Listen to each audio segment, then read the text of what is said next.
Hi friends, എല്ലാവർക്കും നമസ്കാരം. നമ്മുടെ കൺസിസ്റ്റൻസി ചലഞ്ചിൻ്റെ 18ാമത്തെ ദിവസമാണ് ഇന്ന്. എല്ലാവരും നല്ല രീതിയിൽ പഠിക്കുന്നുണ്ടല്ലോ അല്ലേ? ഇതുപോലുള്ള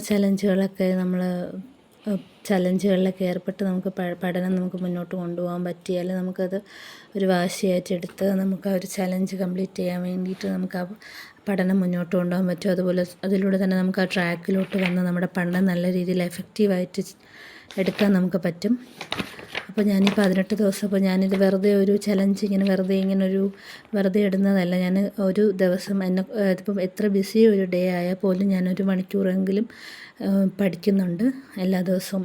അപ്പോൾ ഇതുവരെയുള്ള ഈ 18 ദിവസങ്ങളിൽ എനിക്ക് 1 മണിക്കൂറെങ്കിലും ഞാൻ പഠിക്കാൻ വേണ്ടി ഞാൻ ശ്രമിക്കാറുണ്ട്. എൻ്റെ ഒരു ചലഞ്ച് എനിക്ക് ഫുൾഫിൽ ചെയ്ത് എനിക്ക് ട്രാക്കിലോട്ട് കയറി എനിക്കൊരു ജോലി നേടണം എന്നുള്ള ഒരു ലക്ഷ്യം ഉള്ളതുകൊണ്ട്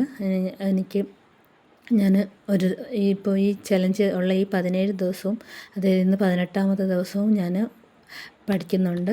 അപ്പോൾ നമുക്ക് ഒരു മിനിമം നമ്മളൊരു 1 മണിക്കൂറെങ്കിലും ദിവസം പഠിക്കണം. മാക്സിമം ഒരു 12 മണിക്കൂറൊക്കെ 10-12 മണിക്കൂർ പഠിച്ച് നമ്മുടെ ലക്ഷ്യത്തിലേക്ക് നമുക്ക് എത്തണം.